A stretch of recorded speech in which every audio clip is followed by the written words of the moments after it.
زیر اثر تھی، زیر نگرانی تھی مسجد. حضرت چاہتے ان سب کو آؤٹ کروا سکتے تھے، حضرت چاہتے ان کو جیل بھی جا سکتے تھے، حضرت چاہتے تو وہیں ان کی کٹ لگوا سکتے تھے، لیکن حضرت نے اپنا درس بند کیا اپنی مسجد میں ان کو نہ روکا جو گستاخی کر رہے تھے. انہیں معلوم نہیں تھا کہ پوری دنیا کی سب سے بڑی شخصیت کے خلاف ہم باتیں کر رہے ہیں اور ہمیں خبر نہیں کہ ہم کیا غلطی کر رہے ہیں. لیکن حضرت مجاز نے کوئی لمحہ ایک لفظ بھی ارشاد فرمایا ہو، پی گئے اس کو، آج تک کسی کے سامنے اظہار نہیں کیا، اس کا عینی گواہ. اسی طرح میرے عزیزو، حضرت شیخ الاسلام صاحب دارالعلوم کراچی کے اندر ایک ڈاکٹر صاحب ہیں، میرے انتہائی محبت کرنے والے، یعنی پیارے ڈاکٹر ہیں، ڈاکٹر عدیل صاحب. ان کے گھر تشریف لے حضرت شیخ الاسلام صاحب عیادت کے لیے. دیکھا ایک کتاب ہے، دینی کتاب ہے، اس کے اوپر موبائل بھی رکھا ہوا ہے اور مسواک بھی رکھی ہوئی ہے. حضرت شیخ الاسلام استاد محترم مولانا تقی عثمانی صاحب نے باتوں میں لگوایا ڈاکٹر صاحب کو، ان کی طرف منہ کر کے ان کو باتوں لگوا کے پچھلی سائڈ میں ہاتھ پیچھے کر کے موڑ کر کتاب سے موبائل اور وہ ہٹا دیا تاکہ ان کو تکلیف بھی نہ ہو. ان کو ہم کیک کر دیا جیسے ہم کرتے ہیں، یہ کیا بدتمیزی کر دی، گستاخی کر دی. ہم احسان جتلاتے ہیں، ہم اپنی علمیت کا روب جھاڑتے ہیں، ہم اپنی سمجھ کی وہ مظاہرہ کرتے ہیں. لیکن حضرت نے ان کو باتوں میں لگا کے چپکے سے سائڈ میں کر دیا اور ان کو احساس نہ ہونے دیا کہ آپ جو غلطی کر رہے ہو یہ غلطی ہے. ٹھیک کر دیا وہ معاملہ، لیکن ان کو شرمندہ نہیں کیا. اور ہم کتنا کیا کرتے ہیں، کتنے شرمندہ کر دیتے ہیں، ہم ذلت کی وادی میں پہنچا دیتے ہیں، بلکہ بعض اوقات کفر کی وادی میں پہنچا کر ہم دم لیتے کہ آپ نے کیا کر دیا. یہ حضرت نے ایک لفظ تک نہ بولا، وہ کام بھی ٹھیک کر دیا. عینی گواہ ہوں اس کا. اسی طرح میرے عزیزو بہت ساری باتیں ایسی ہیں، بہت ساری.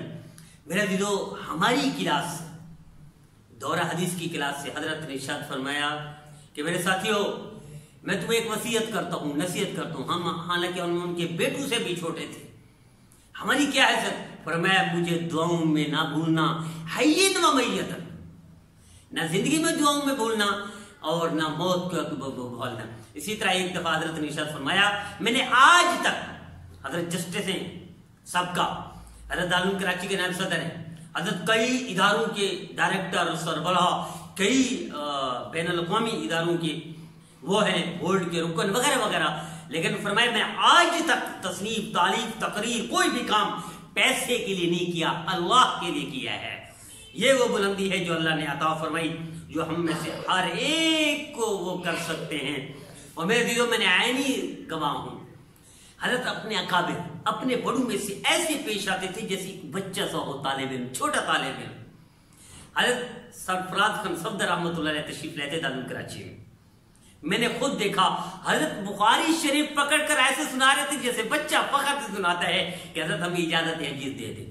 حالانکہ ہم سارے خدام موجود تھے، پورا طالب علم، پورا مجمع تھا دارالعلوم کراچی کے اندر مسجد میں، لیکن حضرت نے بخاری شریف اٹھائی، حضرت ہمیں آپ اجازت حدیث دے دیں. حالانکہ حضرت، ان میں کوئی شک نہیں، حضرت سرفراز خان صفدر رحمۃ اللہ علیہ بڑی ہستی تھی، ان کے اساتذہ کے درجے میں تھے. لیکن جو حضرت شیخ الاسلام صاحب نے درجہ عطا فرمایا وہ اس بہت ہی نمایاں ہیں. لیکن حضرت بچوں کی طرح عاجزی سے، تواضع سے پیش آ رہے تھے جیسے معصوم بچہ ہو اور لاڈ کر رہا ہو اپنے بڑے سے.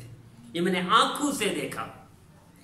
تو میرے دیدو میری التجا ہے، میری درخواست یہ ہے کہ اگر ہم چاہتے ہیں کہ اللہ ہم سے کام لے لے، اللہ ہم سے کام لے لے، اور خصوصاً میں مدارس کو، اہل علم کو اور دینی شخصیات کو دعوت دیتا ہوں، التجا کرتا ہوں کہ آپ اگر رول ماڈل، نبی کریم صلی اللہ علیہ وسلم کو رول ماڈل بنا لیں، صحابہ کرام کو، لیکن اس دور میں اگر کسی کو رول ماڈل بنا لیں تو شیخ الاسلام صاحب کو رول ماڈل بنا کر آپ دنیا بھر میں نمایاں کام کر سکتے ہیں دین کا، اور دین کے ہر شعبے میں کام کر سکتے ہیں. حضرت نے کوئی شعبہ نہیں چھوڑا جس میں نمایاں کام نہ کیا ہو، پوری دنیا میں جانا پہچانا نہ ہو. پوری دنیا کے فقہاء سر پہ بیٹھتے، پوری دنیا کی سب سے بڑی مجلس کا ہیڈ آفس جدہ میں ہے اور سعودی عرب میں ہے، اس کے نائب صدر جس میں پوری دنیا کے فقہاء موجود ہے، نائب صدر شیخ الاسلام میرے استاد محترم مولانا تقی عثمانی صاحب ہے. اگر کوئی چاہتا ہے، میرے دیدو میں نے حضرت کے کپڑوں کو دیکھا درس دیتے ہوئے آتے تشریف لے کہ بعض اوقات پان کے داغ ہوتے تھے، لیکن حضرت کو مجال ہے کہ حضرت اس طرف دیکھیں کہ میرے ایسے کپڑے ہونے چاہیے، ایسی چال ہونی چاہیے، ایسا پگڑی ہونی چاہیے، ایسا جبہ ہونا، کبہ ہونا چاہیے. کبھی توجہ نہیں دی.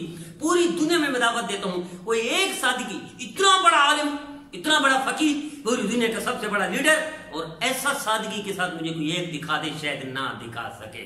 تو آئیے میں دعوت دیتا ہوں علماء کرام کو، فضلا کو، اہل علم کو اور مدارس کے طلباء کو کہ آئیے ہم اگر حضرت شیخ الاسلام میرے استاد محترم مولانا تقی عثمانی صاحب دامت برکاتہم، اللہ ان کی زندگی میں برکت عطا فرمائے، اللہ ان کو کاپی کریں، ان کو رول ماڈل بنائیں اور ان کو نمونہ بنا کر ان کی زندگی گزاریں تو اللہ آپ کو بھی نمایاں کام کرنے کی توفیق عطا فرمائے گا۔ اللہ ہم سب کو ان کی مکمل تابعداری اور فرما برداری کی، ان کو کاپی کر کے جو کہ نبی کریم صلی اللہ علیہ وسلم سنت پر عمل کرنے والے ہیں، کوئی ایک سنت بھی نہیں چھوڑتے، ایک سنت بھی۔